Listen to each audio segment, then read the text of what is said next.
Assalamualaikum warahmatullahi wabarakatuh. Allah SWT adalah sumber segala sesuatu, ya. Allah SWT adalah sumber cahaya yang memberikan pengetahuan dan hidayah kepada siapapun yang dikehendakinya. Dan Rasulullah SAW adalah pemandu kita. Rasulullah SAW adalah manusia sempurna yang memberikan petunjuk bagi kita, dan karena itu kita bersyukur bahwa kita menjadi umat dari Rasulullah SAW, ya. Dan Rasulullah SAW banyak memberikan nubuah pada kita, dan satu persatu nubuah itu telah menjadi kenyataan, ya. Dan salah satu nubuah yang Rasulullah SAW sampaikan adalah bahwa akan datang satu zaman di mana tidak ada satu orang pun yang tidak kita temukan makan riba. Dan bahkan yang menolak riba pun, kata Rasulullah SAW, akan terkena debunya. Kenapa demikian? Karena riba sudah menjadi satu sistem. Jadi kita dipaksa, suka atau tidak suka, terlibat dengan riba. Nah, tapi Rasulullah SAW juga menyampaikan bahwa akan datang yang terkait dengan itu adalah zaman di mana semua yang ada itu tidak bisa dimanfaatkan karena kehabisan nilai, kecuali emas dan perak, kecuali dinar dan dirham. Dan Rasulullah SAW menyatakan, karena itu selamatkanlah, gunakanlah dinar dan dirham. Dan dalam hadis yang lain Nabi juga mengatakan akan datang satu masa di akhir zaman nanti, orang-orang yang memiliki yang kuning lah, yaitu emas, dan yang putih, yaitu perak, yang hidupnya akan nyaman untuk kehidupan di dunia ini maupun untuk keperluan dinnya. Nah, kembalinya dinar dan dirham yang sekarang ini telah sampai pada kita adalah satu nubuah dari Rasulullah SAW ini yang telah sampai waktunya, ya. Jadi tidak ada yang bisa menolak, tidak ada yang bisa mempercepatnya, tapi inilah datangnya yang telah disampaikan oleh Rasulullah SAW, yaitu kembalinya emas dan perak sebagai uang, yaitu dinar dan dirham. Nah, jadi dinar dan dirham adalah mata uang kita, kaum muslimin. Dinar dan dirham adalah mata uang yang disebutkan dalam Al-Quran. Allah SWT tidak menyebutkan dolar, tidak menyebutkan rupiah, tidak menyebutkan yen, tapi menyebutkan dinar dan dirham dalam Al-Quran.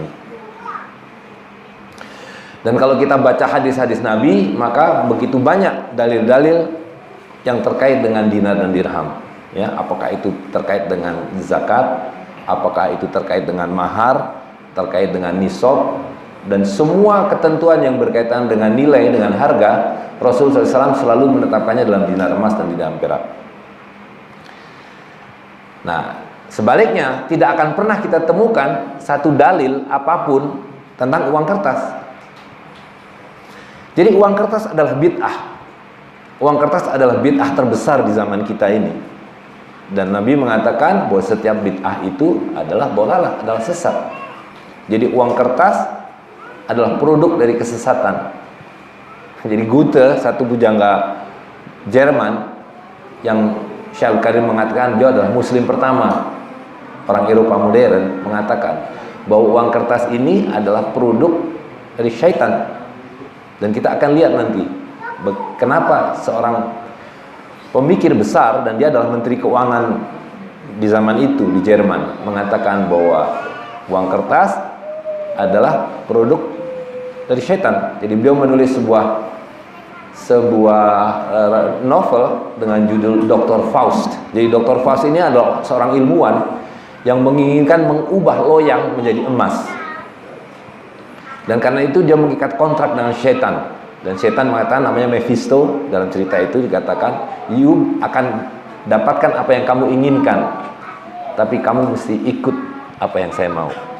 Jadi kalau kita mengenalnya ada legenda babi ngepet, ya kan? Orang mau kaya raya boleh dengan mudah, tapi harus mengikat kontrak dengan setan, dengan tuyul. ya kan, menjadi babi ngepet. Nah, kira-kira legenda semacam itu, tapi ini dalam pemikiran yang sangat ilmiah. Nah, nanti akan kita lihat kenapa uang kertas ini adalah hasil dari bisikan setan, kata Goethe. Jadi kita akan melihat bahwa uang kertas adalah sihir, ya.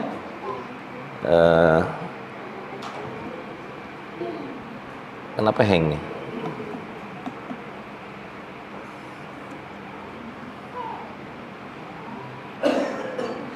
Jadi ada satu keluarga namanya Rothschild, ya.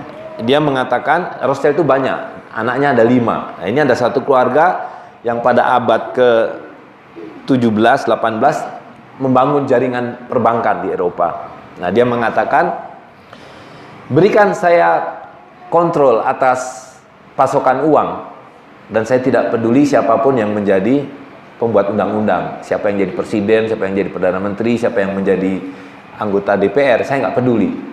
Yang penting beri saya kekuasaan mengendalikan pasokan uang. Dan itu kemudian terjadi bahwa para bankirlah yang kemudian diberi hak monopoli untuk mencetak dan memasok uang. Sebentar, ini kenapa lompat-lompat ya. Jadi beri saya kendali atas pasokan uang, dan saya tidak akan peduli siapapun yang membuat hukum. Nah, lalu ada satu lagi yang saya ingin kutip di sini. John Adam mengatakan ada 2 cara untuk mengendalikan satu bangsa. Yang pertama adalah dengan pedang, ya. Datangi, tundukkan dengan pedang, ancam, atau beri hutang. Jadi kalau ada satu rumah tangga yang diutangi oleh rentenir, ya kan, pada akhirnya dia akan seperti kerbau yang dicucuk hidungnya, disuruh apa saja mau, ya kan, hutang. Nah, inilah yang kemudian bisa kita lihat hari ini.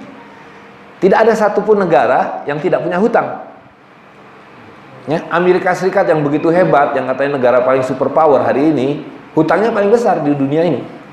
Waktu dia merdeka tidak punya hutang, tapi hari ini hutangnya paling besar. Jepang hutangnya juga besar. Cina yang sekarang tukang ngutang-ngutangin, ya kan, semua diutangin sama Cina, tapi Cina punya hutang begitu besar. Perancis dan seterusnya. Nah, kita hutangnya 5.000 triliun hari ini. Pertanyaannya adalah, kalau semua negara ini utangnya kepada siapa? Ya kan? Apakah pemerintah tidak bisa nyetak uang sendiri kalau pakai utang? Bisa nggak nyetak uang? Bisa. Kenapa dia harus berhutang pada pihak lain? Ya, karena tadi hak mencetak uang sudah diberikan secara monopoli kepada perusahaan-perusahaan yang kita sebut sebagai bank atau bank sentral, ya kan? Nah, jadi kalau John Adams mengatakan bahwa Anda bisa mengontrol satu bangsa dengan hutang, nah, lihat buktinya. Semua negara punya hutang, dan dengan kata lain dia dikontrol oleh pemasok uang. Jadi presiden, perdana menteri itu hanya boneka.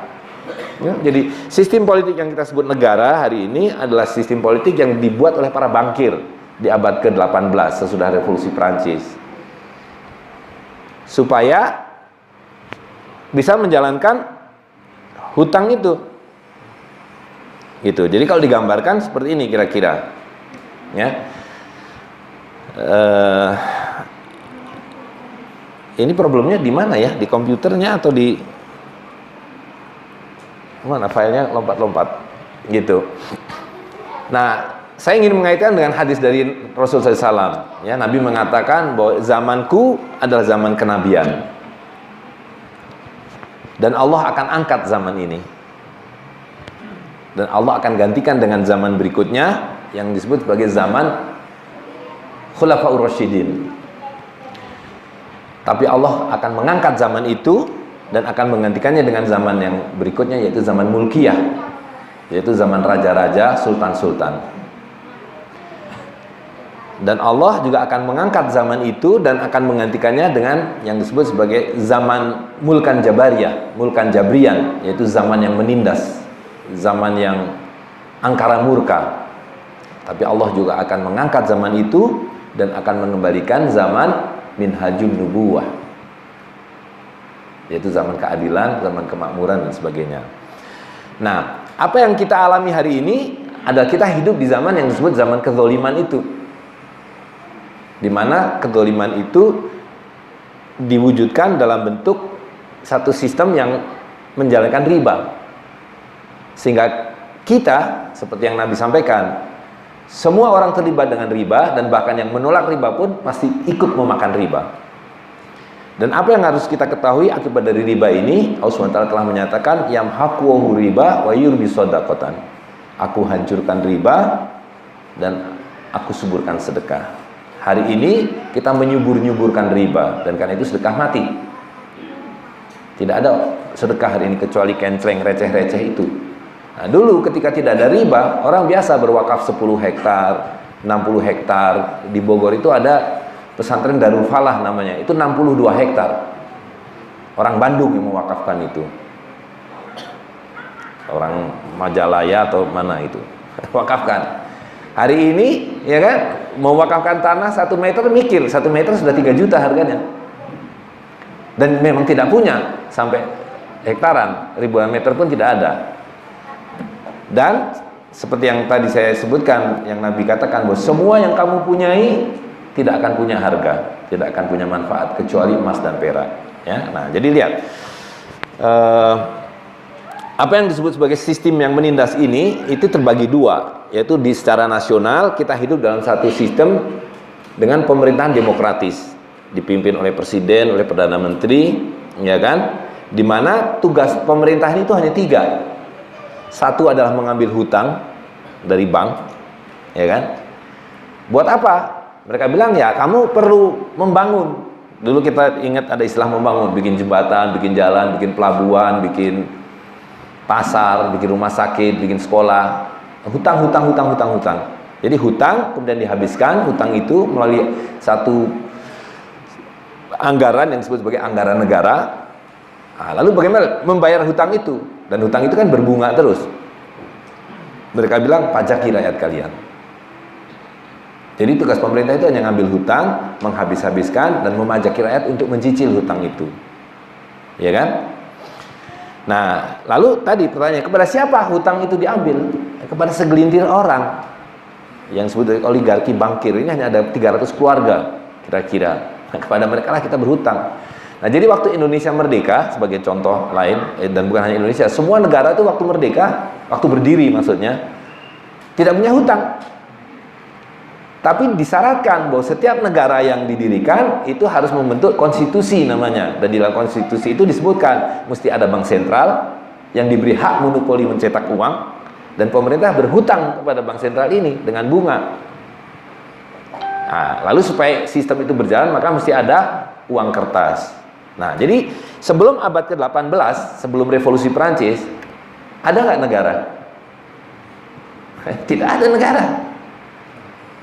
Ya, ada nggak uang kertas? Tidak ada. Semua uangnya adalah emas dan perak, koin emas atau koin perak, atau yang recehan koin tembaga, namanya ketip, benggol, apalagi kepeng, ya kan? Tidak ada uang kertas.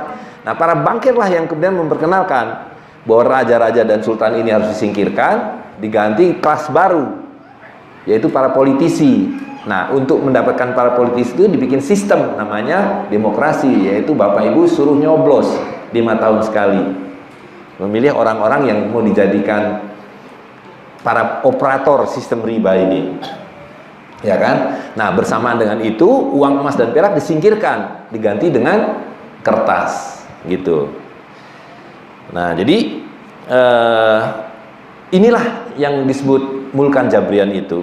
Jadi dulu sebelum ada bank, sebelum ada uang kertas, generasi kakek-kakek nenek kita nggak ada dia dompet seperti ini.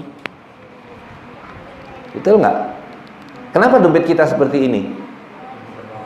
Karena ini riba, ini dompet riba, isinya kertas dan plastik. Kakek nenek kita bawanya kantong, isinya apa? Koin emas dan perak. Nah, pertanyaannya ketika emas dan perak itu mereka ambil, kemudian kemana emas dan peraknya? lalu kita dikasih kertas, kamu pakai aja kertas ini sebagai uang, sebagai alat tukar. Kemana emasnya? Dilebur menjadi emas batangan. Dulu tidak ada yang namanya emas batangan. Dia lebur, dia taruh di brankas. Mereka bilang, "You pakai kertas aja. Kertas ini sama dengan emas." Ya kan? Nah, tapi apa akibatnya? Nah, jadi ini kalau digambarkan ya.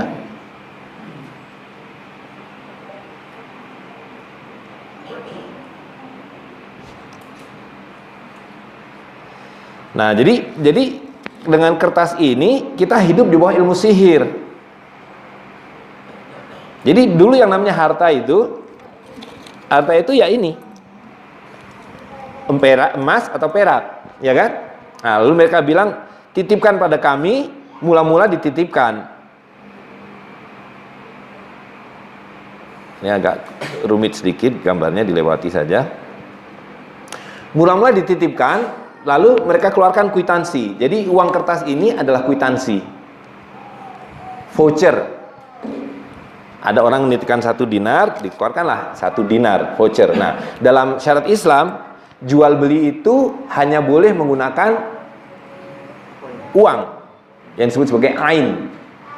Jadi definisi jual beli kalau dalam fikih itu tamliku ain maliatin, mendapatkan ain yaitu harta dengan mal, yaitu harta yang lain. Jadi jual beli itu harta ditukar dengan harta. Atau kalau bukan harta adalah yang disebut manfaat, kita menyebutnya jasa, ya kan? Nah, karena itu syaratnya 3 jual beli itu. 1, mesti redo sama redo. Haram hukumnya memaksakan bahwa kamu hanya boleh jual beli dengan jagung, atau jual beli hanya dengan dolar atau dengan emas. Allah SWT mengatakan antarodim minkum, harus redo sama redo. Jadi kalau ada orang jual ayam mau dibayar dengan jagung, kalau redo sama redo halal. Mau dibayar pakai emas halal, ya, tidak boleh dipaksakan. Yang kedua adalah dia harus tunai. Sebab kalau tidak tunai bukan jual beli, melainkan utang. Itu yang disebut yadan biadin, dari tangan ke tangan. Jadi penjual menyerahkan kambing misalnya, pembeli menyerahkan emas. Gitu. Harta ditukar dengan harta. Yang ketiga adalah mithlan bimithlin. Nilai yang ditukarkan itu harus setara. Jadi kalau 1 liter beras setara dengan 2 liter jagung, ya 1 liter beras dengan 2 liter jagung. Setara, ya kan? Nah, begitu para bankir mengatakan bahwa kamu tidak lagi berjual beli dengan emas dan perak, tapi dengan kertas, 3 syarat ini tidak dipenuhi. Ini tidak redo sama redo. Betul nggak? Kalau ibu ke Singapura, bawa ini, nggak usah jauh-jauh, Singapura. Saya mau beli barang Singapura, diterima nggak ini? Nggak diterima. Mereka bilang, Anda mesti pakai kertas saya, namanya dolar Singapura. Tapi harga kertas saya 10.000 kali lipat dari kertas saudara. Betul nggak? Ke Amerika juga tidak laku. Itu. Nah, jadi lihat, ketika kita mengikuti perintah Allah SWT dan Rasul SAW, keadilan jual beli yang mesti redo sama redo dan mithlan bimithlin itu adalah, lihat, ini 2 gelas air. Harganya berapa, Bu, di Bandung? 500 rupiah. Nah, kalau saya tuker air ini segelas dengan segelas, mau nggak kira-kira? Mau, tidak ada alasan tidak mau. Adil nggak? Adil. Nah, sekarang orang Singapura punya segelas, kita punya segelas. Saya tuker air ini dengan air saya, mau nggak dia? Mau. Apa alasannya tidak mau? Sama kan, dan adil nggak? Adil. Begitu juga orang Amerika punya segelas, kita punya segelas. Saya tuker gelasnya, airnya segelas. Mau dan adil kan? Nah, sekarang para bankir mengatakan, kamu nggak bisa jual beli begitu. You mesti pakai kertas yang saya ciptakan, yang saya paksakan supaya kamu pakai. Ya kan? Nah, tadi ini harganya 500. Sekarang kita bawa uang 500 rupiah nih, koin 500 rupiah. Bawa ke Singapura. Saya mau beli air itu segelas seharga 500 rupiah nih. Diterima nggak sama dia? Diterima. Dia bilang di sini harganya 50 sen. Dan 50 sen itu sama dengan 5.000. Kita dipaksa bayar 5.000. Nah, sekarang orang Singapura datang sini, dia bawa 50 sen. Saya punya uang 50 sen, yang berarti adalah 5.000. Saya minta 10 gelas. Kita kasih enggak 10 gelas? Kasih. Jadi lihat, ya, akibat dari pengkhianatan uang kertas ini adalah orang Singapura datang ke sini 10 kali lipat lebih kaya, dan kita datang ke Singapura 10 kali lipat lebih miskin. Betul nggak? Itulah kezoliman dari uang kertas. Dan lihat ini saya punya uang 50 peso dari Meksiko. Kalau saya minta tukar 100.000, ada yang mau nggak? Coba, boleh saya tukar 100.000 ini dengan 50 peso? Hah? Nggak ada yang mau? Kenapa nggak mau? Tahu berapa nilainya? Tidak tahu. Begitu juga kalau kita bawa 100.000 rupiah ini ke Meksiko, kira-kira orang Meksiko akan tahu nggak berapa nilainya? Dan akan terima nggak? Enggak kan? Nah, sekarang nggak usah jauh-jauh ke Meksiko. Indonesia sama Indonesia nih. Kalau ini saya tukar, mau nggak Ibu? Mau. Oke, saya tukar 2, mau nggak? Nggak mau. 1 deh, 1, nggak mau. Atau ini ada yang gedean dikit deh. Mau nggak 1 saya tukar 1? Kenapa nggak mau? 2 deh. 3, 4, 5, tuh 6, 7. Ah, ini 7 lembar deh. Mau nggak? Kenapa nggak mau? Banyakan mana 1 sama 7? Kalau anak-anak kecil yang nggak berdosa ini, yang disuruh pilih ini sama ini, pilih mana kira-kira? Pilih yang banyak, enggak kan? Jadi ini penipuan. Uang kertasnya ada penipuan dan pengelabuan. Nah, sekarang kalau 1 dinar ini 4/4 gram emas, kita bawa ke Singapura. Ini 4 gram emas, bisa nggak dia bilang, emas saya 10.000 kali lipat dari emas saudara? Dibawa ke Amerika, emas saya, bisa nggak dia bilang 14.000 emas saudara? Seperti hanya hari ini mereka mengatakan kertas saya 14.000 kali kertas saudara. Bahkan kertas itu pun tidak ada, itu hanya nama. Nama. $1 itu kan hanya nama. Tapi saya minta saudara membayar saya 14.000 rupiah yang juga sekedar nama. Betul nggak? Kalau dibilang 5.000, 5.000 ini apa artinya? 5.000 tidak ada artinya apa-apa, hanya angka 5, nolnya 3. Tapi begitu para bankir mengatakan 5.000 saya bernama rupiah, maka dapat segelas susu apa nih? Susu jahe. Betul nggak? Tapi bankir Amerika mengatakan 5.000 saya bukan rupiah namanya, 5.000 saya namanya dolar. 5.000 dolar artinya 70 juta rupiah. Buat beli susu jahe dapat sak Bandung. Susu jahe habis diborong sama dia. Betul nggak? Nah, jadi paham sihirnya uang kertas dan ditipunya kita. Ya, dan bayangkan dengan mereka mengatakan bahwa 1 unit nama pulsa saya, sekarang bahkan sudah nggak ada kan kertas ini, diganti pulsa elektrik. Orang Amerika bisa membayar apa saja, mengambil apa saja dengan gratis, betul nggak? Berapa harga kayu di Bandung ini atau di Indonesia ini? 1 hektar $500.000, dia tinggal ketik $500.000 ting, kita nembangin kayu. Ya, jadi kalau kita berhutang $5 miliar, kan tidak dia bawa sekarung 5 miliar dolar. Dia hanya ngetik di komputernya $5 miliar ting masuk ke bank sentral. Nanti bank sentral ting dibagi-bagi buat APBN, itu kan ngutang. Nah, lalu ketika kita mau membayar hutang itu, bisa kita ngetik hal yang sama, $5 miliar. Apa yang mereka bilang? You mesti punya dolar, karena you ngutang dalam dolar, you mesti punya dolar, bayarnya pakai dolar. Gimana cara dapatkan dolar? Beli. Kayu kalian tebang, emas kalian ambil, boksit ambil. Seluruh kekayaan kita habis hanya karena sistem uang kertas. Nah, jadi ini adalah kezoliman yang besar. Nah, tapi itu belum berhenti di situ, Bu.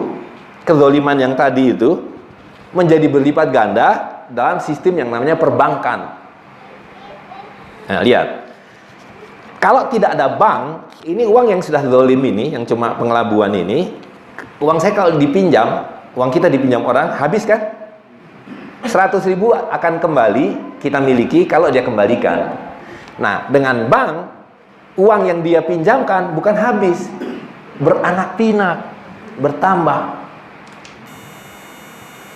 Lihat, ya. Kalau ada orang nih, Pak Abdullah punya uang 100 miliar, dia datang ke bank. Kan kita ditakut-takuti, nyimpen uang nggak aman, ini segala macam, harus nyimpen di bank. Nah, dia datanglah ke bank.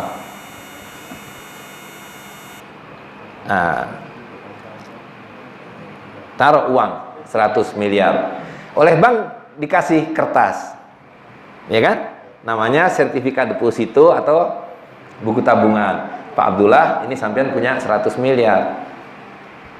Nah, lalu hari itu bank mencatatkan bahwa dia menerima titipan 100 miliar. Jadi uangnya ada berapa sekarang? 200 miliar. Bank punya 100 miliar, Pak Abdullah punya 100 miliar dalam catatan di buku itu. Lalu oleh bank diapakan uang itu? Dipinjamkan pada orang, harus ditahan sedikit. Ya, yang namanya cadangan. Katakanlah 10%. Jadi ada orang, saya mau beli mobil nggak punya uang, saya mau pinjam, saya mau hutang, saya mau sewa uang, kasihlah 90 miliar. Lalu bank mencatatkan di bukunya bahwa hari itu dia punya piutang kepada si B 90 miliar. Jadi uangnya nambah apa kurang? Nambah. 100 tambah 100 tambah 90. Nah, ada orang lagi datang, saya mau beli rumah, gak punya uang. Oke, saya pinjami 90 miliar lagi. Banknya nyatatkan lagi, piutangnya nambah 90. Jadi berapa sekarang? 290 tambah 90. Dan seterusnya, sampai dia bisa melakukan itu 20 kali. Karena bank diizinkan punya modal hanya 8%. Sedangkan dia bisa bikin sampai 100% dalam pembukuannya. Nah, yang 92% dia isi dengan membuat piutang itu. Itu sebabnya bank menghendaki semua orang miskin.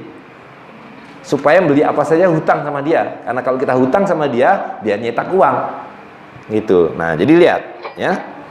Ada berapa uangnya? 200 miliar yang awal-awal tadi itu ditambah 90 miliar kali 20 ditambah bunga yang didapat, karena meminjamkannya kan dengan bunga. Itu 20 kali 9, total menjadi 2,180 triliun. Nah, uangnya ada berapa aslinya? 100 miliar. Jadi yang 2 triliun dari mana? Ada nggak uangnya? Nggak ada, tipu-tipu. Itu sebabnya kalau di bank orang mesti kerja pakai dasi, pakai baju rapi, pakai minyak wangi. Kenapa begitu? Supaya meyakinkan, karena bank itu penipuan 100%. Ya, itu arisan berantai. Bisa buktikan nggak dengan mudah? Gimana membuktikannya? Ambil bareng-bareng, ya kan? Dan kenapa bank itu selalu dijaga satpam? Di film-film Hollywood digambarkan selalu bank itu dirampok, supaya kita mengira bahwa di dalamnya ada harta. Di dalamnya tidak ada harta. Buktikan itu, datang bareng, ambil uang. Nggak akan ada uangnya, tidak ada. Nah, yang kita perlu pahami adalah apa akibatnya. Jadi lihat, ini sendiri tadi sudah kezoliman yang luar biasa. Ini digelembungkan menjadi kezoliman yang berlipat ganda. Ya, jadi kalau ini ada dompet, ada uang 50.000. Berapa harga dompet ini? 50.000 dipertukarkan. Nah, sekarang ini kan tetap nih sumber daya alam. Ini digelembungkan dengan sistem kredit berbunga 20 kali, katakanlah ini menjadi 1 juta. Berapa harga dompet ini sekarang? Sesudah ini berlipat menjadi 1 juta, menjadi 1 juta. Tentu ini dengan menyederhanakan, ya kan, untuk memahamkan. Jadi lihat, mereka bilang itu inflasi biasa dalam hidup. Inflasi ini kebohongan. Tidak ada harga-harga naik. Ya, pernah nggak ibu melihat ayam itu berubah menjadi segede kambing? Nggak ada. Ayam tuh ya segitu itu, kambing tuh ya segitu itu. Ketika Allah SWT menciptakan sesuatu, ya segitu itu nilainya. Dan karena itu bisa kita buktikan, 1 dirham perak ini di zaman Rasulullah SAW dapat seekor ayam. Sampai hari ini dapat seekor ayam. 1 dinar dapat seekor kambing. Hari ini dapat seekor kambing. Tidak ada yang berubah. La tabdila li khalqillah, kata Allah SWT. Tidak ada yang berubah dari ciptaan Allah SWT. Dan itu sebabnya Imam Malik mengatakan jangan kamu bertransaksi dan salah satunya menambahkan bahkan hanya selembar rumput. Karena kalau ada selembar rumput yang ditambahkan, rumputnya dari mana? Ya. Nah, coba kita lihat konkretnya di sini ya. Ini sambil kita lihat, mundur sedikit. Dari mana datangnya uang kertas ini? Dari mana? Bank sentral mencetak, karena dia diberi monopoli oleh pemerintah. Nah, kapan bank sentral mencetak uang?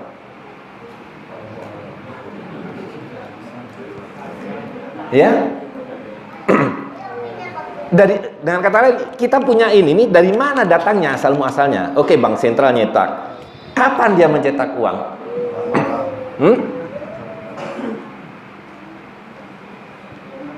Apakah dia nyetak uang katakanlah 10 triliun kemudian dibagi sehingga kita punya uang? Tidak. Dari mana bank sentral mencetak uang? Kenapa dia nyetak uang? Tadi lihat ya. Kan ada yang membutuhkan uang. Siapa yang membutuhkan uang? Bankir nggak perlu uang. Buat apa dia nyetak uang? Hah? Karena ada yang namanya pemerintah ini yang diciptakan oleh para bankir. You mesti hutang pada saya. Jadi bank sentral nyetak duit ketika pemerintah ini berhutang. Yang menerbitkan namanya surat utang negara. Atau yang kedua, yang berhutang pada bank sentral siapa? Selain negara. Bank-bank komersial itu. jadi uang yang sampai pada kita ini, yang saya pegang ini, yang ada di dompet Bapak sekarang ini adalah hutang. Ya, nah ketika bank sentral mencetak uang karena negara saya mau hutang hari ini 50 triliun. Apakah dia cetak terus dihutangkan cuma-cuma? Dengan bunga. Ya kan? Nah, jadi lihat. Ketika bank sentral misalnya lebaran itu selalu dia nyetak uang baru. Ini makanya masih baru-baru nih karena baru lebaran kita kan. Katakanlah nyetak 5 triliun. Nah, itu kan kemudian dihutang oleh negara atau oleh bank komersial. Dengan bunga 5%. Nah, oleh APBN atau oleh bank sentral, bank komersial, apakah dibagi sama kita? Enggak. Diapakan? Dipinjamkan dengan bunga 15%. Jadi sampai pada kita ini mengandung bunga setidaknya 5 tambah 15%, 20%. Nah, sekarang pertanyaannya 20% dari 5 triliun berapa? Seperlimanya 1 triliun. Ada nggak uangnya 1 triliun? Nggak ada, karena dia nyetak cuma 5 triliun tapi beredar dengan bunga. Lalu solusinya gimana? Utang lagi untuk membayar bunganya dan diedarkan dengan cara yang sama. Jadi bunga berbunga. Ini lingkaran setan. Nah, lihat, ketika Goethe mengatakan bahwa penciptaan kertas ini adalah produk setan, nah itu ya, sihir yang saya sudah jelaskan, ya kan? Ini kan sihir. Nah, jadi yang perlu dipahami adalah akibatnya tadi. Itu sebabnya, ini saya lewati saja ya, kan saya sudah jelaskan tadi ya. Nah, akibatnya adalah hidup menjadi makin mahal. Jadi dulu zaman saya kecil itu nggak ada warung buka di atas maghrib itu. Semua warung jam 5 tutup. Hari ini orang harus buka 24 jam. Karena penghasilannya makin tidak cukup. Ya kan? Nah, yang perlu diketahui adalah pengkhianatan ini, di mana dulu kan semua uang adalah emas. Ya. Yang kemudian tadi dititipkan, dikasih kwitansi. Nah, dulu dijanjikan bahwa uang kertas yang diedarkan oleh bank itu sama dengan emas. Jadi kalau kita mau ambil harta kita, tinggal kembalikan kwitansi itu, emasnya diberikan. Makanya di dalam uang itu selalu ditulis bahwa uang ini adalah promissory note, janji hutang sebanyak misalnya 10. Nah, ini ya, janji hutang $10 yang harus dibayarkan kepada siapapun yang memilikinya. Nah, ini makanya disebut sebagai promissory note, janji utang. Nah, kemudian itu dikhianati, semua emas yang berupa uang dilebur menjadi batangan. Mereka bilang, nggak apa-apa, saya kalau nyetak duit masih saya backup dengan emas. Sehingga kita lihat, semua begitu. Ketika rupiah pertama kali dicetak, undang-undang mengatakan bahwa setiap 10 rupiah sama dengan 5 gram emas. Jadi dulu tidak ada uang 1000 aja nggak ada, apalagi 100.000. Kalau harga emas 2 rupiah per gram, 100.000 ini dapat berapa gram? 50.000 gram, 50 kilo. Nah, jadi dulu janjinya adalah kalau kau kembalikan kwitansi ini, saya kembalikan emasnya 50 kilo. Nah, sekarang kalau kita kembalikan, ini saya kembalikan utangmu, berikan saya 50 kilo emas, dikasih nggak? Nggak dikasih. Sedangkan statusnya ini tidak berubah, ini tetap hutang berbunga. Jadi kalau lihat neraca bank sentral, semua uang beredar adalah liability, karena itu adalah hutang, ya. Nah, jadi inilah pengkhianatan yang terjadi, yang Allah SWT telah sebutkan dalam Al-Quran. Wa min ahli kitabi man inta manhu bi kintarin yu'addihi ilaika. Ya, di antara para ahli kitab ini, kalau kamu titipi 1 kintal emas akan dikembalikan. Wa minhum, tapi ada di antara mereka, nah ini yang kita kenal sebagai para bankir ini. Man inta manhu bi dinarin, kalau kamu titipi 1 dinar aja, 1 koin, la yu'addihi ilaika, nggak akan mereka kembalikan kecuali kamu tagih, kamu paksa. Karena mereka mengatakan kami tidak perlu bertanggung jawab kepada ghoyim. Allah SWT mengatakan mereka berdusta, karena amanah itu harus diberikan kepada siapapun. Nah, jadi inilah peristiwa pengkhianatan itu terjadi ketika mereka mengatakan sekarang kertas itu ya kertas saja. Dan itu belum lama, itu baru terjadi dalam 100 tahun terakhir ini, ya kan? Sehingga kita sepenuhnya hidup di bawah ilmu sihir. Gambarnya Patimura, nolnya 3, mereka bilang ini 1000. Nah, makin hari akibat sistem yang tadi itu makin tidak punya nilai. Dulu 1000 ini bisa dipakai untuk beli setengah kilo emas. Hari ini buat bayar parkir aja marah tukang parkirnya. Buat ke toilet aja udah nggak mau, toiletnya minta 2000 sekarang. Iya kan? Nah, karena itu makin besar uang itu, 2.500, 5.000, 10.000, 50.000 sampai 100.000 diganti nih. Gambarnya diganti 100.000. Nah, yang 98.000 dari mana? Nah, ini sihir yang lain lagi, ya kan? Terus kalau dibelah 2 ini jadi 50.000 nggak, Bu? Ya kan? Nah, jadi apalagi punya Hello Kitty, 100.000 Hello Kitty.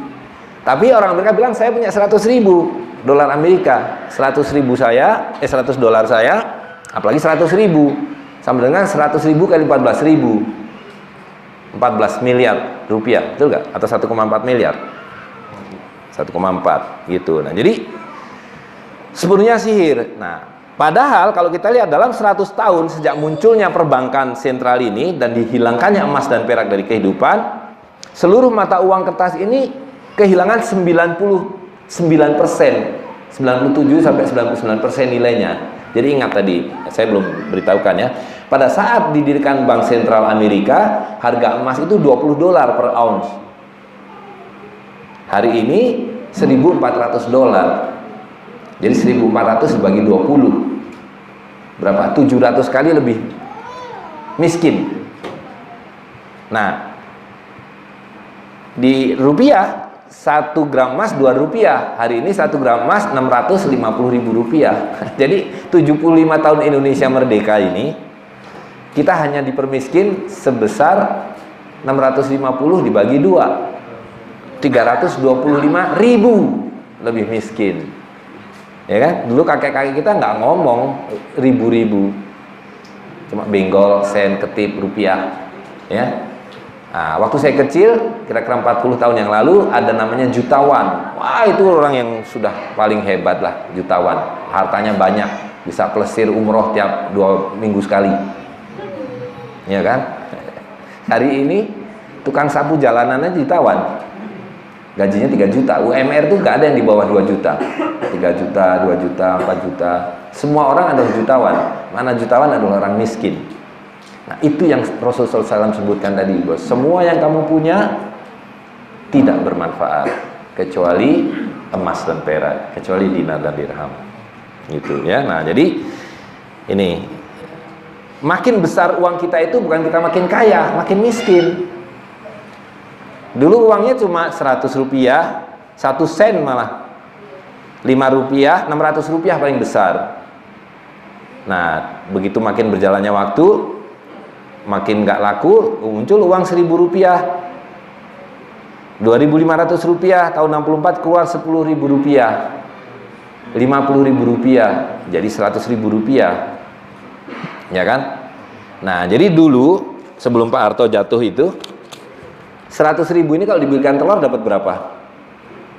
Dapat 50 kilo, 1 kilo telur cuma 2.000. Hari ini telurnya sama, duitnya sama. Waktu itu belum ada duit ini, karena masih terlalu besar. Sekarang dapat berapa kilo nih? 4 kilo. Telurnya sama, duitnya sama. Nah, yang 46 kilo kemana? Nah, itu tuyul yang merampok harta kita itu, babi ngepet itu, gitu ya. Jadi uang kertas ini selain sihir adalah pencurian. Nah, jadi kita ini, kehidupan kita hari ini dengan sistem riba ini dihantam dari dua. Satu adalah nilai uang yang terus-menerus merosot, sehingga kita harus kerja lebih keras, ya kan? Kerja lebih banting tulang, tapi hasilnya makin tidak ada, makin miskin. Nah, yang kedua, karena kemiskinan itu ditimbulkan dari hutang berbunga para bank, kita dipaksa untuk membayar hutang itu melalui pajak. Ya, jadi kita bangun tidur sampai malam nanti tidur lagi itu dipajaki, Bu. Argonya jalan terus, betul nggak? Kita duduk di sini ini dipajaki nih. Listriknya ini ada pajak, ya kan? Karpet ini waktu beli ada pajak. Ibu punya rumah tiap hari tinggal di situ dipajaki, gitu. Nah, jadi itu sekali lagi yang disebut mulkan jabrian, kezoliman. Nah, berita baiknya adalah bahwa sistem zolim ini batil, dan karena itu akan musnah dan akan digantikan oleh keadilan yang baru dengan kembalinya mata uang emas dan perak, gitu ya. Nah, jadi ini yang harus kita lakukan. Dulu mereka mengambil emas kita ini, kakek nenek kita, dirubah jadi batangan, kita dikasih kertas, batangannya dia simpan. Hari ini kita balik, kertas-kertas ini kita tukarkan kembali menjadi emas dan perak, lalu kita gunakan untuk bayar zakat, untuk bayar mahar, untuk jual beli dan seterusnya, ya kan? Dan kalau Bapak Ibu kembali mengikuti apa yang diajarkan oleh Rasulullah SAW, tidak akan ada yang namanya kemiskinan. Al-Quran, Allah SWT tidak pernah menyebut miskin, tidak pernah. Apakah Anda kaya atau cukup? Ya, hidup itu murah. Hidup itu murah. Yang menjadikan hidup itu mahal yang kita alami hari ini karena kezoliman itu, yaitu dua, riba dan pajak. Di zaman Nabi ayam 1 dirham, hari ini 1 dirham. Kambing 1 dinar, 1 dinar. Di zaman Nabi beli rumah bisa dengan 250 dinar. Hari ini kalau ibu punya 250 dinar, kalau dirupiahkan itu 750 juta. Bisa beli rumah enggak? Bisa beli rumah. Gitu, ya. Nah, jadi lihat. Untuk zakat, untuk mas kawin dan seterusnya. Nah, inilah koin-koin dinar dirham yang kini sudah kembali. Ya. Jadi saya kira itu saja yang ingin saya sampaikan. Mudah-mudahan masih ada waktu untuk kita tanya jawab. Barangkali ada yang belum jelas. Assalamualaikum warahmatullahi wabarakatuh. Terima kasih Ustaz untuk hari ini. Sebelum nanti para jemaah ada yang mau bertanya, kami informasikan di pintu keluarga ada stand untuk buku dan baju, di mana buku berkisar harga 30-90 ribu dan baju berkisar sekitar 100 ribu. Bagi para jemaah yang mau mendapatkan bisa mendapatkan di pintu keluarga. Dan juga untuk masalah dinar dan dirham, nanti ada tim yang akan memaparkan bagaimana cara melakukan.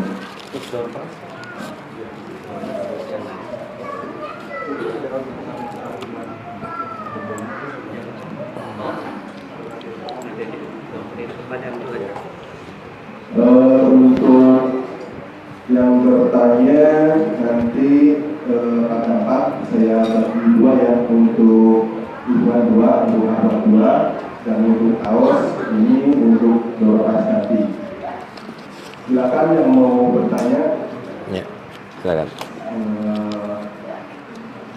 Yang pertama satu ini, Mas ini untuk ibuannya satu kotak ini, terus yang untuk awal akan berangkat satu, terus satu lagi untuk awal.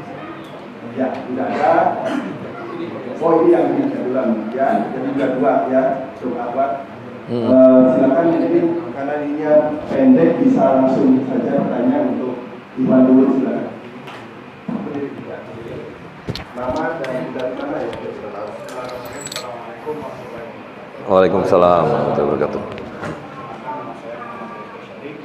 Dari Cuastra. Pertanyaannya, mungkin kita dalam kehidupan sehari-hari kita ini sudah terlanjur gitu ya, bahwa uang ini sangat kita butuhkan. Bahkan dalam kehidupan sehari-hari kita beli makanan, beli apa, beli itu, beli ini. Kemudian bahkan mungkin bapak-bapak, ibu-ibu juga bersedekah dengan uang kertas gitu. Nah, apa yang harus kita lakukan saat ini gitu? Dengan terlanjurnya, terus tebarnya uang kertas itu menjadi hal yang primer kita pakai sebagai apa, jual beli, alat untuk jual beli dan lain sebagainya gitu. Mungkin itu aja. Iya, sekarang dinar dan dirham sudah tersedia. Jadi apa yang harus dilakukan? Beralih, ya kan? Mulailah memiliki dan menggunakan dinar dan dirham. Gitu. Sederhana kan? Tentu nggak bisa seperti membalik tangan. Ini proses yang saya ceritakan ini kan 300 tahun yang terjadinya. Atau kalau dipendekkan mulai dari revolusi Prancis sampai hari ini 200 tahun. Gitu. Nah, sekarang ini sudah kembali. Produksinya masih sedikit Pak. Maksudnya masih jarang gitu di antara. Sekarang 1 dirham sudah punya belum? 1 dirham sudah punya belum? Nah, jadi kalau 1 dirham saja belum punya, nggak usah mikir yang ribuan dirham. Mulailah dengan punya 1 dirham. Iya kan? Jadi kenapa sekarang kita menerima uang kertas ini yang saya bilang tadi, tukarkanlah dengan dirham. Kan ini nggak bisa dicetak dengan daun singkong,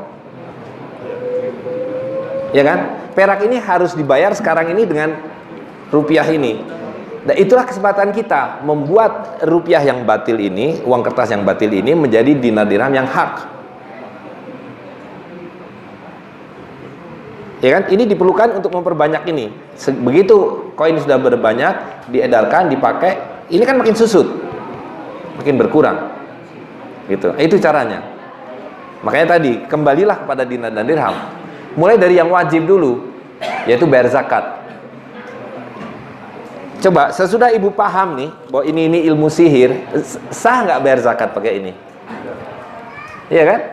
Sekarang cari nisabnya berapa rupiah atau berapa nisab dolar? Ada enggak? Enggak ada. Gitu. Nisabnya adalah dalam dinar dan dirham. Membayarkannya pun harus dengan dinar dan dirham. Gitu. Jadi mulai dari situ, semua yang mau membayar zakat bayarkan dengan dinar dan dirham.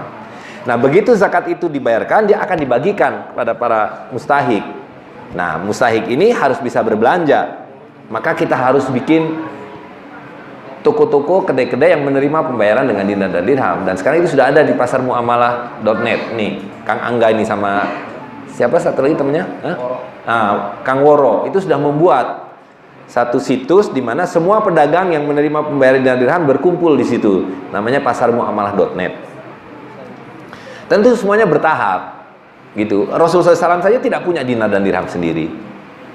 Karena yang berkuasa masih Romawi dan Persia. Jadi dinar emas itu dikuasai Romawi, dirham perak dikuasai oleh Persia. Tapi Nabi sudah menetapkan bahwa kalian harus pakai dinar dan dirham. Nah, lalu Nabi menetapkan 1 dinar itu adalah 1 mithqal, 4/4 gram emas, 22 karat. Lalu Nabi mengatakan setiap 7 dinar sama dengan 10 dirham.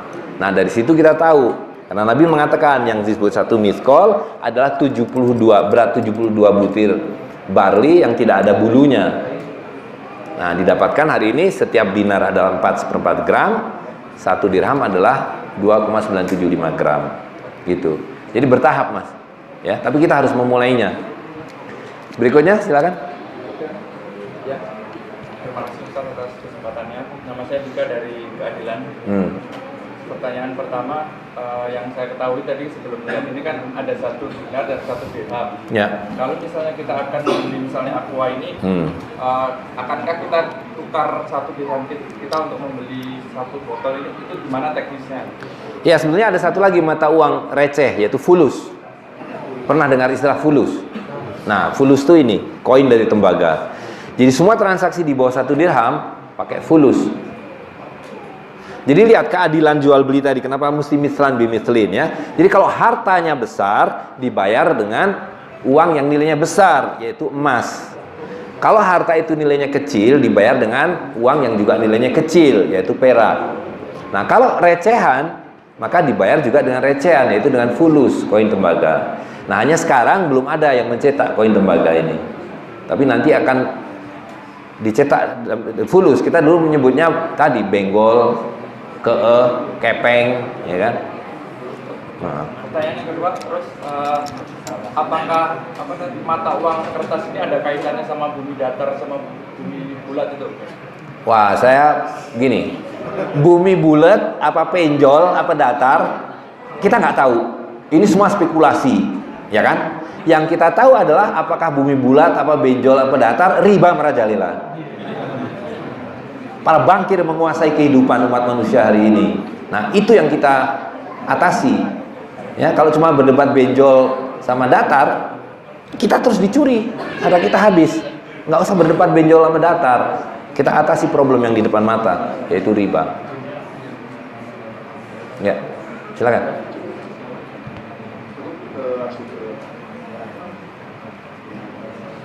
Ya, untuk Ahwat yang di belakang mau bertanya, silakan. Ahwat, silakan mau bertanya.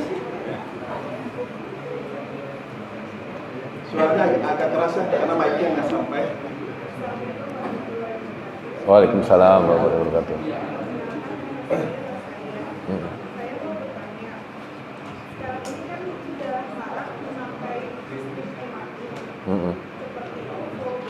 Ya.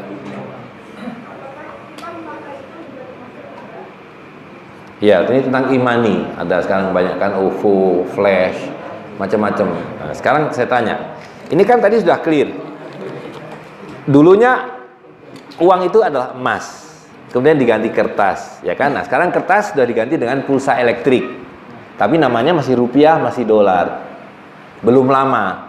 Sekarang ada lagi namanya bilang kau bisa membayar dengan OVO, dengan flash, dengan GoPay. Sekarang dari mana datangnya OVO dan GoPay dan flash itu? Ya? Dari mana datangnya? Ya kan? Jadi kita sekarang sudah pakai pulsa elektrik, namanya rupiah. Bayar-bayar pakai ini. Ini udah makin sedikit bayar-bayar. Kemudian beli yang namanya OVO. Nah, OVO datangnya dari mana? Atau flash atau GoPay? Ilmu sihir kan?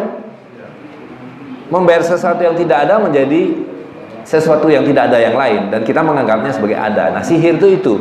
Sihir itu adalah kita menganggap sesuatu yang tidak ada sebagai ada. Sesuatu yang bohong batil kita bilang ini harta. Sihir kan? Nah, itu adalah semua karena riba. Jadi Allah SWT menyatakan orang-orang yang makan riba, dan kita hari ini semua makan riba ini, karena dipaksa oleh sistem, tidak akan bisa berdiri tegak. Artinya akalnya nggak bisa waras, kecuali dia sempoyongan seperti orang gila akibat kerasukan setan. Kita semua hari ini kerasukan setan karena kita semua mengkonsumsi riba. Nah, tadi itu coba. Ini 5 lembar. 1, 2, 3, 4, 5. Saya tambah 6 deh. Ditukar dengan ini. Kok nggak mau? Sihir bukan? 6 lembar sama 1 lembar. Sihir. Ini bisa dapat 2 ekor ayam. Begitu kita belah, boleh dapat 1 ekor ayam. Sihir. Nah, jadi dulu Fir'aun mengendalikan rakyatnya itu dengan sihir. Ketika dia bilang ini ular, padahal cuma tali. Sama hari ini para bankir mengendalikan dengan sihir. Dia bilang ini harta, padahal tidak ada bendanya, gitu. Nah, lalu yang kita perlu pahami adalah apa tujuan dari electronic money itu, e-money itu. Sekarang kita masih bisa pegang uang kita ini enggak? Masih, walaupun semakin sedikit, betul kan? Kita punya uang nih 100 juta, bisa nggak ditarik di ATM? Nggak bisa, mereka sudah kendalikan. You nggak bisa ngontrol uangmu sendiri. Nah, sekarang begitu 100 juta itu ditekan OVO, bisa nggak kita kembalikan jadi rupiah? Jadi kemana harta kita? Mereka kuasai. Gitu ya. Jadi tujuannya adalah itu. Lalu transaksi tunai sekarang ini kan boleh kita bayar mobil bawa uang tas kresek 200 juta. Hah? Tapi itu melanggar aturan. Aturannya adalah maksimal bayar tunai itu 100 juta. Dan sekarang mau dibuat maksimal 25 juta. Ya, lalu uang-uang yang nilainya besar itu dihapus. Di India terakhir 1.000 rupiah dihapus. Jadi kalau ada uang 100.000, kita bisa pegang 100.000, betul nggak? Kalau nanti 100.000 dihapus, misalnya maksimal hanya 20.000, yang bisa kita pegang cuma 20.000, yang 80.000 lagi kemana? Gitu ya. Jadi mereka menghendaki semua kita tidak akan bisa mengendalikan harta kita sendiri. Jadi solusinya apa? Gimana caranya supaya harta tetap kita kendalikan? Milikilah sawah, ladang, ternak, emas, perak. Coba lihat dulu kakek-kakek kita. Mereka punya uang tunai begini. Gak ada, uang tunainya aja gak ada. Yang mereka punya apa? Kebun 5 hektar, kerbau 50 ekor, rumah 3 buah rumah. Hah? Ayam. Nah, lalu mereka bilang, ini orang-orang ini miskin.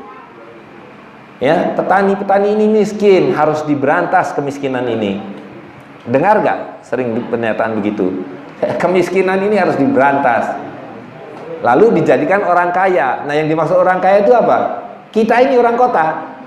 Gajinya 20 juta, 15 juta. Tapi rumah utang, mobil utang, kulkas utang, sekolah utang, bayar rumah sakit utang.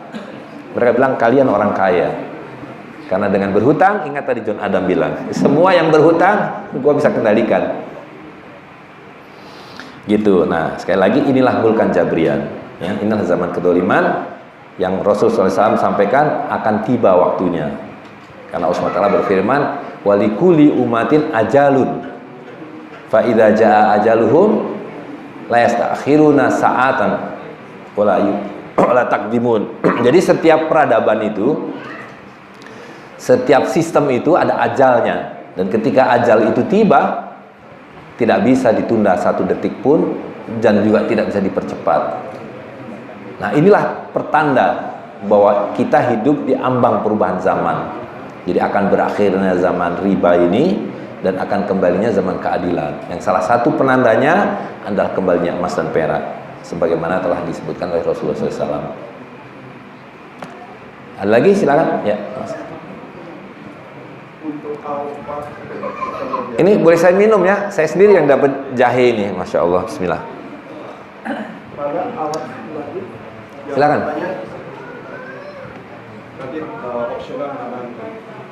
Waalaikumsalam.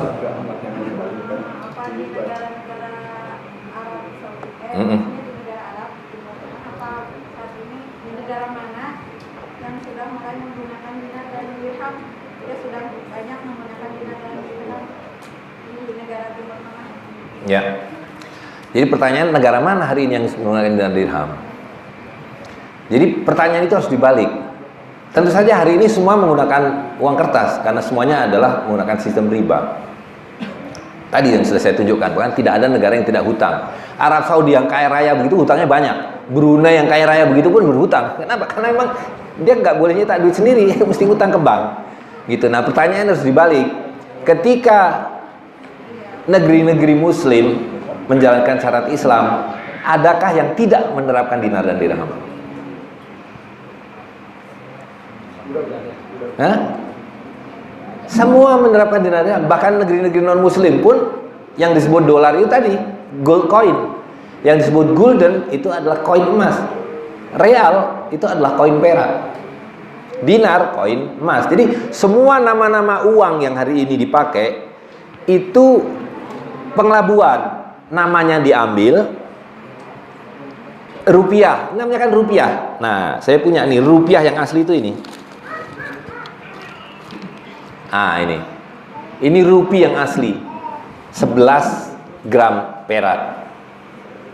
Dan menurut undang-undang tadi bahkan rupiah itu adalah emas. Setiap 1 rupiah setengah gram emas, ya kan? Nah, semua dipertahankan namanya, tapi sudah tidak ada lagi emas dan peraknya. Gitu. Nah, itu bagian dari pengelabuan yang tadi saya jelaskan itu. Nah, jadi ya hari ini tidak ada, karena sekali lagi negara ini diciptakan oleh para bankir untuk menjalankan sistem riba. Gitu. Dan sebaliknya, ketika dulu negeri-negeri itu menjalankan syariat Islam, semua uangnya emas dan perak. Termasuk di Nusantara ini, dari Aceh di barat sampai Goa di timur, ada uang kertas. Tidak ada, uang kertas itu dibawa oleh VOC, oleh Hindia Belanda, oleh Jepang, yang kemudian menjadi sistem yang kita jalankan hari ini. Gitu. Ya. Silakan yang lain. Ya. Nama saya Aksa. Ya. Saya tertarik dengan pertanyaan ini. Nama saya Aksa. Bapak, saya mengikuti beberapa penjelasan Bapak juga membaca dari literatur yang lain. Yang pertama pertanyaan saya adalah, kalau misalnya Bapak menawarkan kita kembali ke dinar dan dirham, maka di situ ada dinar dirham Nusantara. Negara Kelantan juga mencetak dinar dirham versi Kelantan. Berarti kalau nanti dinar dirham ditetapkan ke semua, berarti masing-masing negara, masing-masing wilayah akan mencetak dinarnya dia sendiri yang nilainya sama tetapi cetakannya berbeda. Apakah ujung-ujungnya seperti itu? Yang kedua, saya membaca bahwa bank sentral yang terletak di Amerika, dia punya kebebasan untuk mencetak dolar tanpa jaminan emas sama sekali. Sedangkan dia memaksakan pemerintahan dimanapun yang berhutang kepada mereka untuk kalau Anda mau cetak uang, Anda harus punya jaminan emas, yang kebanyakan emas itu disimpan di mereka. Nah, kenapa mereka bisa punya kebebasan untuk mencetak dolar tanpa harus punya jaminan?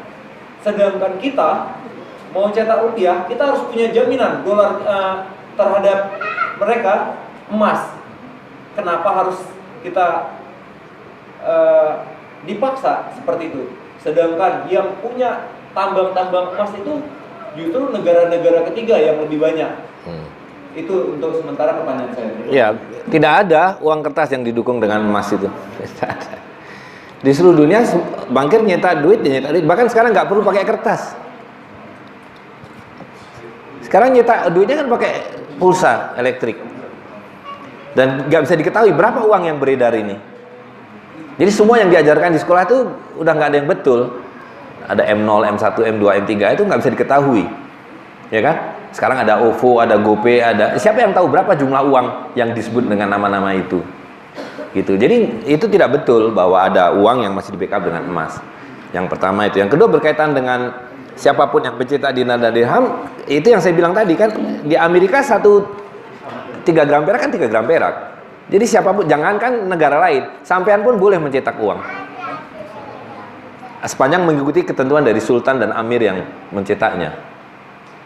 Karena haram memonopoli uang. Jadi para sultan dan amir itu hanya menerapkan standarnya. Karena dia yang harus mengawasi kebenaran takaran dan timbangannya. Jadi kalau Mas Ihsan misalnya, saya punya 5 kilo emas ini, saya ingin mencetak jadi dinar. Nah, mari kita datang ke sultan, minta izin, nanti ditunjukkan percetakannya ini, ongkos cetaknya sekian. Bawa pulang uang. Nah, ini boleh kita mencetak ini. Bisa nggak kita cetak ini? Bisa Pak, bawa ke tukang sablon juga jadi. Fotokopi juga bisa. Iya kan? Tapi mereka bilang itu nggak boleh. Kalau emas, siapapun boleh mencetak uang emas sendiri, boleh. Sepanjang mengikuti ketentuan yang berlaku. Supaya standarnya benar, takarannya benar, timbangannya benar.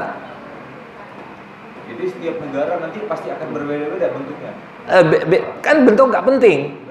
Satu dinar adalah 4/4 gram emas. Dimanapun 4/4 gram emas. Gitu. Mau bulat, mau persegi, mau benjol, 4/4 gram emas. Nah, itu nggak bisa dirubah karena itu ketentuan dari Rasulullah SAW. Gitu. Ya, silakan Mas. Silakan.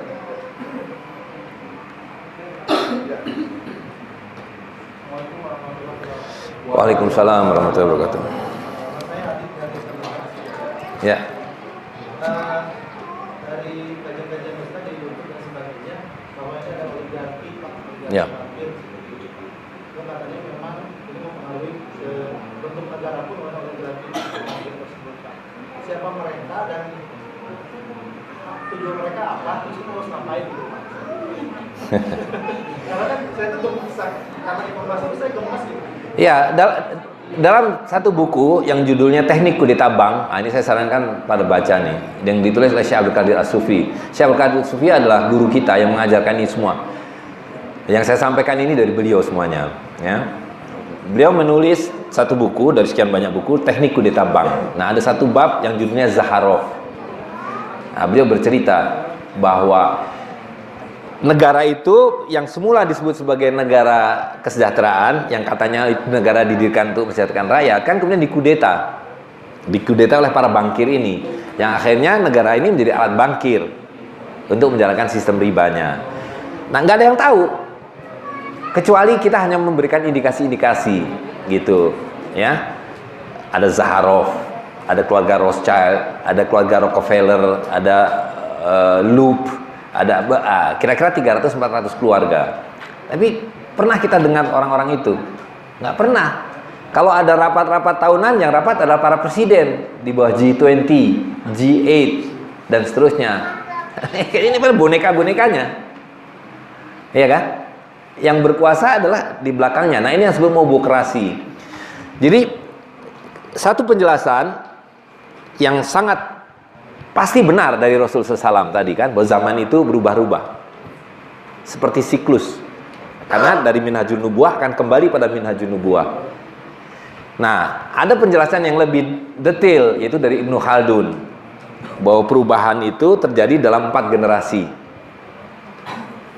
Jadi kehidupan itu, kita di sekolah kan diajarkan kehidupan itu kayak garis lurus, pramodern, primitif, kuno, menjadi modern, maju, dan seterusnya.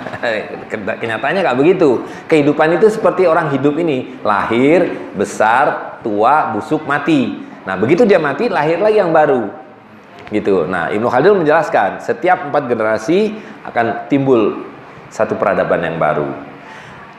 Nah, ada satu penjelasan lagi dari satu ilmuwan dari Yunani namanya Polybius. Polybius itu mengaitkan secara khusus sistem politiknya. Jadi dia mengatakan bahwa kehidupan fitrah itu dipimpin oleh personal rule, yang kita sebut sebagai para raja atau para sultan, gitu. Nah, itu akan mengalami pembusukan karena kemudian akan menjadi tiran. Nah, akan muncul kemudian para ksatria yang kemudian menghasilkan apa yang disebut sebagai aristokrasi. Ya. Nah, aristokrasi juga akan mengalami pembusukan karena akan menjadi tiran-tiran juga, kecil-kecil, akan menghasilkan oligarki, yaitu segelintir orang yang berkuasa. Nah, oligarki karena dia kemudian menjadi tiran juga akan menghasilkan rakyat akan menuntut menjadi demokrasi. Nah, ini yang kita alami dalam 200 tahun terakhir. Ya, begitu monarki Eropa Prancis busuk, orang berontak, menghasilkan revolusi Prancis, dihasilkanlah demokrasi. Nah, demokrasi juga akan membusuk ketika orang mulai nggak taat hukum, nggak percaya pemerintah, pajak terlalu tinggi, uang beredar makin merosot. Itu tanda-tanda pembusukan demokrasi. Akan menghasilkan yang disebut mobokrasi. Nah, mobokrasi ini adalah tadi yang berkuasa, bukan pemerintah. Pemerintah ini tidak berkuasa.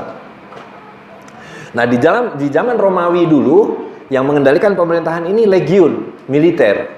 Nah, di zaman kita hidup yang mengendalikan pemerintahan ini adalah bankir, gitu. Ya. Nah, tentu ini tidak pernah diajarkan di sekolah. Ya kan? Kita diajarkannya bahwa sistem yang harus kita jalani ya demokrasi itu. Tadi itu, demokrasi 5 tahun ganti. Kalau ada macam-macam out, diganti dengan boneka yang baru. Boneka dari India. Boleh dipandang, tidak boleh dipegang. Nah kan?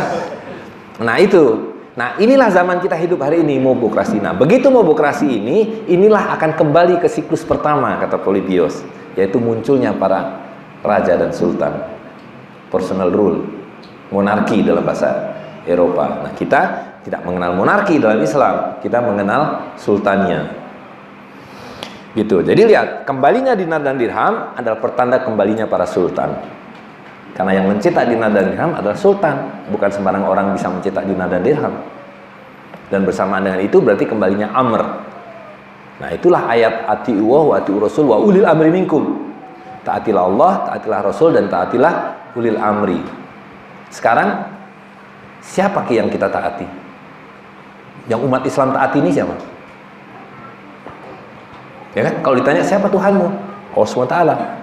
Tapi siapa yang kamu taati? Hah? Para bankir. Siapa Tuhanmu? Allah SWT. Tapi siapa yang kamu takuti? Para bankir. Takut miskin, takut gak punya uang, takut gak punya ini, maka beli asuransi. Jadi semua solusi yang dipikirkan para bankir itu yang kita taati. Kita berambisi untuk nabung-nabung. Zaman dulu mana ada orang nabung? Nggak ada orang nabung. Uang cash begini aja nggak punya kok nabung. Tapi tanahnya 50 hektar, kerbaunya 50 ekor, hartanya real. Gitu. Ya, nah, jadi kalau pertanyaan kembali ke siapa itu, ya itu semua nggak ada yang tahu kecuali samar-samar.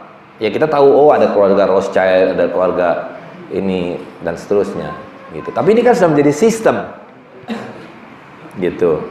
Nah kita harus berlepas diri dari sistem ini. Resepnya taatilah Allah SWT, taatilah Rasulullah SAW. Karena kalau kita tidak berbuat apa-apa, sistem ini akan kolaps. Kita sudah mengalami kecil-kecilan tahun 97, ya kan? Tadi harga telur dari 2.000 tiba-tiba jadi 7.000. Nah, sekarang harga telur berapa? 20.000. Dari 2.000 ke 7.000, wah kita blingsatannya setengah mati. Krismon, betul nggak Bu?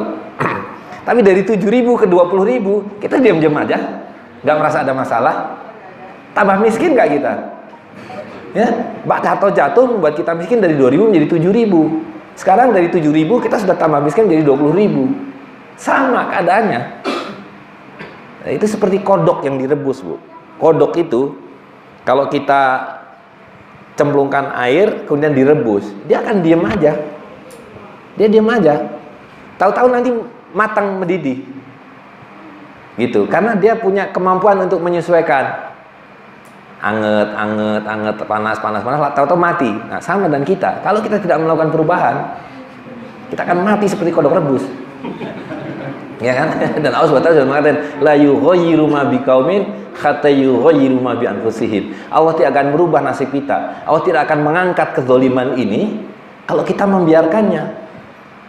Gitu. Maka jadilah pemula yang memulai datangnya kehidupan baru, yaitu minhajun nubuwah. Jadilah sabiqunal awalun. Ya, karena satu orang bisa mengubah kehidupan dunianya. Daulah Utsmani yang begitu besar tidak akan pernah ada kecuali dimulai oleh satu orang yang namanya Amir Orhan Ghazi. Betul nggak? Daulah Andalusia yang begitu hebat tidak akan pernah terjadi kalau tidak dimulai oleh satu orang yang namanya Abdurrahman, Amir Abdurrahman III, yang lari dari Damaskus dikejar-kejar oleh dinasti Abbasiyah. Gitu. Jadi jadilah satu orang yang mengubah dunia itu. Kalau tidak, kita semua akan jadi kodok rebus. Tuh. Silakan yang lain. Ya. Oh ya, baik. Silakan. Sebelum saya Daki dari Cileunyi, maaf ingin bertanya, mungkin sebenarnya visi dari Ustadz sendiri mengajak kita beralih ke dunia itu seperti apa, itu wilayahnya seperti apa gitu. Terus apa kalau misalkan ternyata dinar dirham itu sudah benar diterapkan di seluruh dunia, kan tadi yang bisa menciptakan cuma sultan ya. Apakah sultan sebetulnya bentuk yang sama seperti bankir yang merupakan monopoli penciptaan dan dirham atau sudah berbeda gitu? Terus beri aja Ustaz. Ya, oke. Pertanyaan kembali, bisa nggak emas dan perak ini dimonopoli? Nggak bisa. Emas dan perak ini ada di mana-mana, gitu. Tapi apakah bisa dibiarkan liar setiap orang mencetak mau-maunya sendiri? Tidak bisa. Harus ada otoritas yang mengaturnya. Dan Allah SWT sudah berikan otoritas itu kepada para amir, ulil amri tadi, ati'uwah wa ati'ur rasul wa ulil amri minkum. Nah, ini ayat yang sangat populer. Tapi orang tidak pernah menjelaskan dalam hal apa ketaatan itu harus diberikan. Nah, kita harus buka tafsir. Dan tafsir yang kita bisa lihat ada dari Imam Qurtubi. Kenapa Imam Qurtubi? Karena Imam Qurtubi ini mufasir besar yang menafsirkan ahkam dari Quran. Makanya kitabnya disebut Al-Ahkam Al-Quran, Al-Ahkamul Quran. Dia mengatakan ketaatan ini ada dalam 7 perkara. 1 dalam dinar dan dirham, dalam masalah uang. Gitu. Jadi hak dan kewenangan mencetak dinar dan dirham itu ada pada ulil amri. Jadi kalau hari ini ada mengaku saya sultan, saya amir, mana dinar dan dirhamnya? Kalau dia tidak mencetak dinar dan dirham, dia bukan sultan, sultanan, Sultan Jorgi namanya. Iya kan? Gitu. Nah, yang kedua adalah dalam hal menjaga takaran dan timbangannya. Tadi, kalau setiap orang nyetak semau-maunya, sekarang ada yang bilang 4,4 gram, ada yang bilang 24 karat, kacau gitu. Orang jadi bingung. Nah, karena itu harus mengikuti ketentuannya. Yang pertama kali mencetak dirham adalah Khalifah Umar bin Khattab. Yang pertama kali mencetak dinar adalah Khalifah Malik bin Marwan. Dan seterusnya selalu dicetak oleh para sultan dan amir atau khalifah, ya kan? Nah, jadi tidak ada monopoli di situ. Dia hanya menjaga takaran dan timbangannya. Siapapun boleh. Nah, lalu pertanyaan keduanya apa tadi? Hah? Ya, saya nggak punya visi. Saya cuma mengajak Bapak Ibu sekalian untuk mentaati perintah Allah SWT. Dan taatilah Rasul SAW. Ketika Allah SWT mengatakan riba aku perangi, ya kan? Nggak ada kompromi. Dan kata perang yang dipakai dalam Al-Quran itu adalah harb. Kata perang itu dalam bahasa Arab ada 2, ada qatl, ada harb. Nah, qatl itu adalah perang yang pakai aturan. Nah, harb itu perang total. Dan Allah SWT menggunakan harb untuk memerangi riba. Gitu. Jadi perangi riba, kita tinggalkan riba. Nah, hari ini kita masih menikmati riba. Malah dihalal-halalkan riba itu. Gitu. Nah, jadi tadi apa yang harus dilakukan adalah ati'uwah wa ati'ur rasul wa ulil amri minkum. Taatilah Allah, taatilah Rasul dan ulil amri di antaramu. Gitu. Nah, ulil amri ini adalah salah satunya tadi mencetak dinar dan dirham, menjaga takaran timbangan ketika menarik dan pembagian zakatnya. Keempat dalam menetapkan bulan-bulan hijriyah, kapan Ramadan, kapan Syawal, kapan Zulhijjah dan seterusnya. Yang kelima adalah mengotorisasi masjid-masjid jami. Siapa imamnya, siapa khotibnya. Jadi masjid jami itu di bawah otoritas para sultan. Gitu. Nah, hari ini yang namanya takmir masjid. Nah, takmir masjid itu harus dikembalikan berada di bawah para sultan. Lalu yang kelima dalam hal hukum, menentukan hudud, kisos dan sebagainya, ya kan? Nah, yang terakhir adalah memimpin jihad pada saat diperlukan, ya. Yang kemudian yang terakhir adalah menarik jizyah. Nah, lihat, ketika Islam berjalan, kaum zimmi itu dilindungi, tidak boleh diganggu-ganggu, gerejanya tidak boleh diganggu, ibadahnya tidak boleh diganggu, tapi dia harus bayar jizyah. Hari ini dan Allah SWT mengatakan mereka harus membayar jizyah dan ambil tunduk patuh. Ya kan? Sekarang yang terjadi kita yang dipaksa tunduk patuh bayar pajak. Betul nggak? Jadi zimisasi muslimin. Kita itu dizimi hari ini. Dan itu salah satu pesan Rasulullah SAW kepada Khalifah Umar, jaga hukum zimi. Dan apa yang terjadi? Daulah Utsmani runtuh tidak pernah karena militer. Ya. Daulah Utsmani runtuh pertama karena mengkhianati hukum zimmi. Begitu hukum zimmi dikhianati, kemudian seluruh perangkat riba masuk ke dalamnya. Maka mulai dia mencetak kertas, uang kertas, dia berhutang, bikin proyek-proyek riba, dan disitulah Daulah Utsmani dihancurkan. Itu. Nah, jadi kita mesti paham dari mana kita bisa kembalikan Islam. Kembalikan Islam dari tempat di mana dia dihancurkan. Ya. Dan Islam dihancurkan melalui riba. Jadi yang mereka lakukan sesudah revolusi Prancis, jadi monarki Eropa dihancurkan, dunia Islam berikutnya dihancurkan, yaitu Daulah Utsmani. Nah, abad ke-20 selesai. Sempurnalah sistem negara fiskal dengan demokrasi ini. Nah, tapi sekali lagi, ini ada umurnya. Sudah tiba menjelang ajalnya. Gitu. Nah, kita kalau tidak berubah, kita ikut masuk dalam ajal itu. Betul nggak? Sistem ini kolaps, kita ikut kolaps. Nah, supaya kita tidak ikut kolaps, kita bangun perahu Nabi Nuh ini. Seperti dulu Nabi Nuh diperintahkan, kau bangun perahu, ya, nanti akan tiba air bah datang. Nah, orang-orang yang selamat, ya ikut Nabi Nuh. Orang yang menertawakan dia, ngelemparin batu dia, tenggelam. Gitu, jadi itu yang harus kita lakukan. Baik. Mohon maaf, itu yang terakhir. Ini ada satu kaos dari Pak Ustaz. Dari tadi banyak pembahasan, kami hanya mau mengingat satu saja kepada para jemaah. Kami sudah sangat dengar coba yang tahu berapa nilai dari satu dinar, baik berat, gram, dan nilai karatnya. Sengaja. Yang dulu Mas ini Ya. tahu tapi kan itu sengaja bohong. Ya, silakan saudara.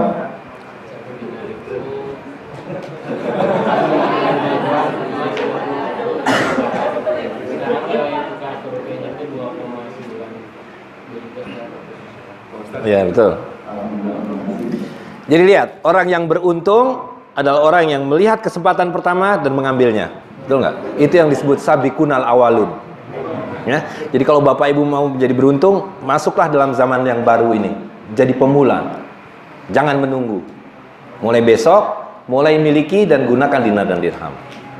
Anda akan beruntung di akhirat nanti, insya Allah. Oke, seperti yang tadi saya sampaikan, untuk jemaah yang mau mendapatkan buku dan juga bertulis kaos atau buku kedua, mungkin untuk tim dari Pak Ustaz yang menjelaskan cara mendapatkan dinar dirham, dipersilakan untuk menjelaskan di depan. Silakan.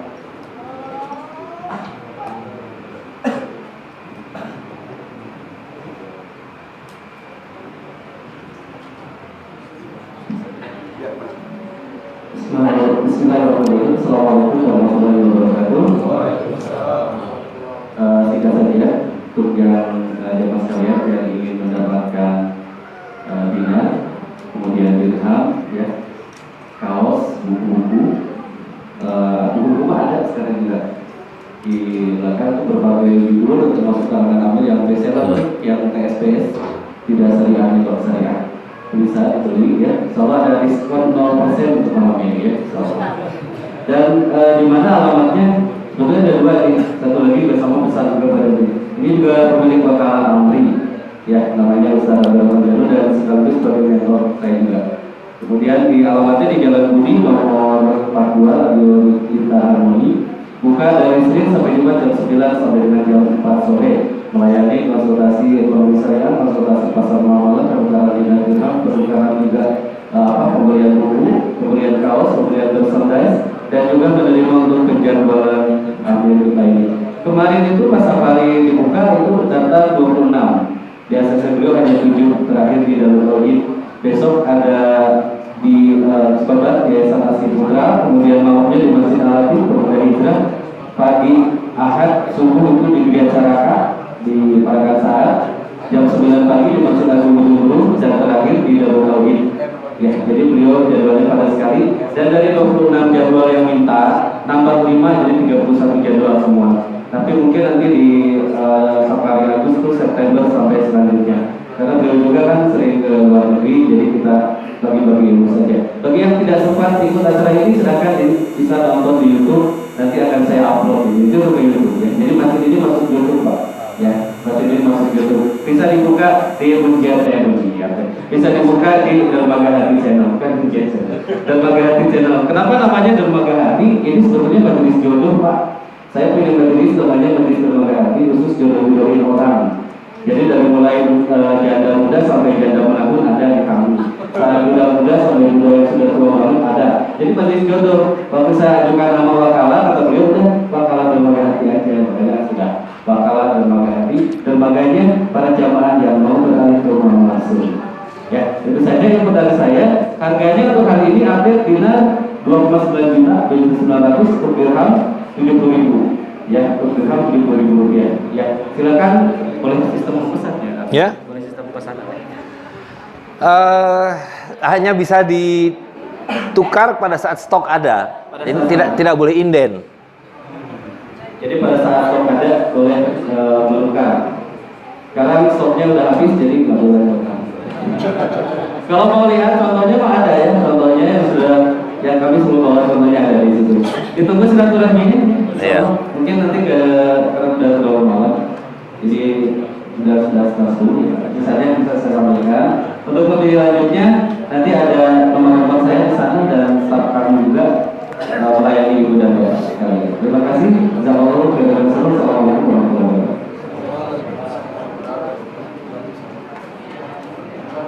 Alhamdulillah, kajian malam ini sudah selesai. Banyak hal yang bisa kita dapatkan seperti yang tadi Pak Ustaz sampaikan.